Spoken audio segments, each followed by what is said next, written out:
I was having a conversation with my son about work, and he said to me, "Dad, I really feel like I'm losing touch with what it is that our customers actually need." And then I realized I had exactly 17 minutes to turn this into a compelling video for you. So let's get started. There's been so much written and spoken about the whole remote thing, the hybrid thing, the asynchronous thing. And I've got to tell you, it is all missing the point. None of us know what the hell we're doing. We don't know how to lead, we don't know how to manage, and we certainly don't know how to design work in the future. But here's what we do know. And when I heard my son say that he was losing touch with what the customer needs, it made me think of a study that was done by Bain and Company a couple of years ago. And I'll put the link to that in the notes below. They basically took 360-degree feedback from over 2,000 managers, and they assessed them on things like their business insight, their customer focus, their ability to execute and innovate. And the results were pretty startling.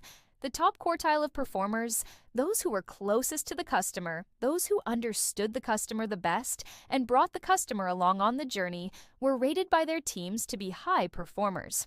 What was interesting, though, was that the middle quartile of managers, so basically average performers, were not rated as highly by their teams. And yet, interestingly, they perceived themselves to be high performers.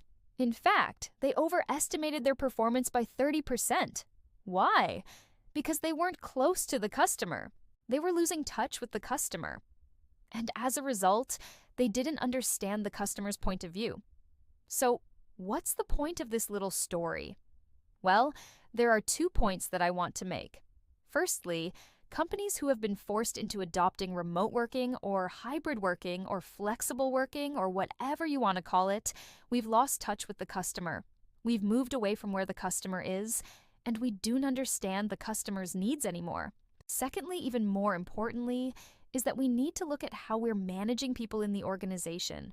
Because if we don't know whether we're under or over or just right in terms of our performance, then we can't help people to improve. If you think you're a high performer but you're not, then you won't change your behavior and you'll fall further behind. How many of you know someone who thinks they're awesome and they never listen to anybody else? It's a really common problem. Okay, so let's come back to that first point around lost touch with the customer.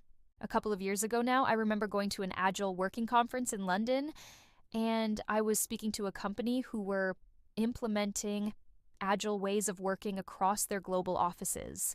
And they had a big office in London, they had a big office in New York, and they had a smaller office in a country in Europe. Now, if you know anything about Agile ways of working, then you'll know that the most important part of that is self-organizing teams. Self-organizing teams can only be effective if they're working on problems that matter to the customer. Now, this particular company had flown in some coaches from America to teach their people how to be agile. What was interesting, though, was that the coaches had gone back to America after 2 weeks. And all that was left was a big document explaining how to be agile. And I looked at it and I thought, wow, this is really complicated. There's lots of rules and processes here. This looks like it's going to take a lot of time to implement. And so I sat down with one of the leaders and I asked him, do these rules and processes actually help you to solve real customer problems? And he said, well, no, not really. They're more a set of rules and processes that we've learned from some consultants. He said, but we're not sure if they're any good.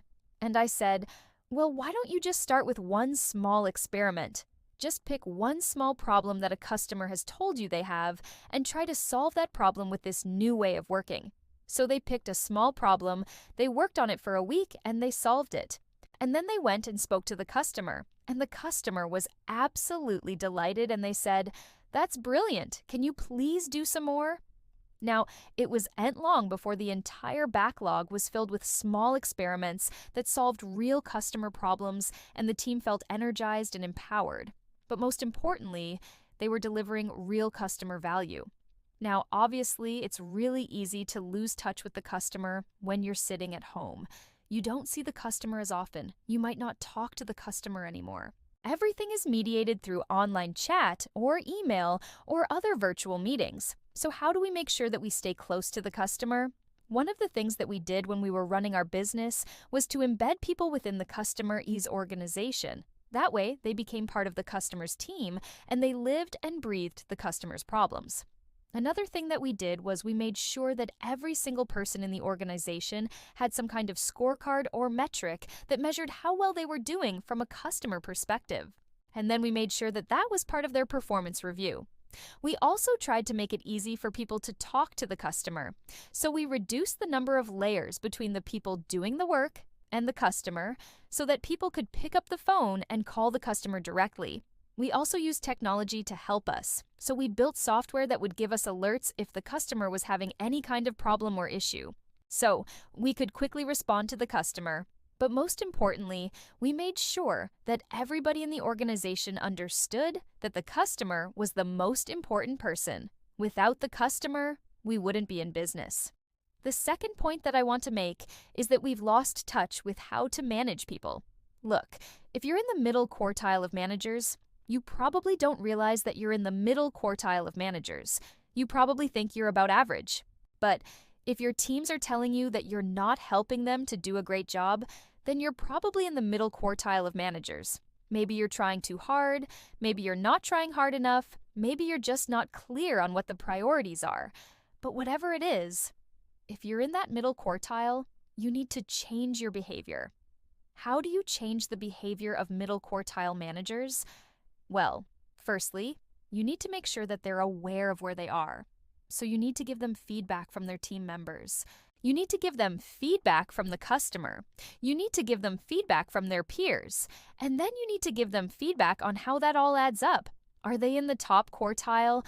Are they in the bottom quartile? Are they bang in the middle? Once they understand where they are, then you need to help them to improve.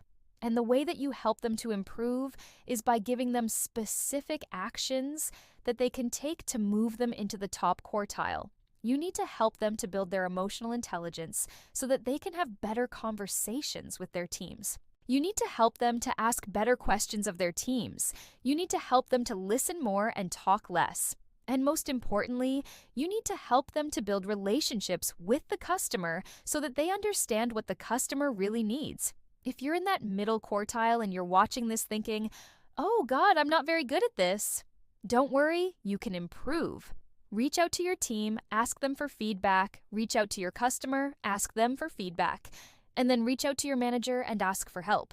If you're the manager and you've got people who report to you who are in the middle quartile, then it's your job to help them to improve. So invest in their development, give them the right training, give them the right coaching, and then make sure that you hold them accountable for making the changes that you've asked them to make. So in summary, we've lost touch with the customer, and we've lost touch with how to manage and lead people. But here's the good news. We can fix both of those things. It just takes a little bit of effort and a willingness to learn. And finally, I want to say a huge thank you to everyone who has supported us on our journey. We've just passed a major milestone. We've helped over 1 million people around the world to be better at their jobs. And that's thanks to you. So thank you so much. And if you want to be part of the next million, then please do subscribe to our channel. We'd love to have you on board. Thank you so much for watching. I hope you found this useful, and I will see you in the next video. Bye for now.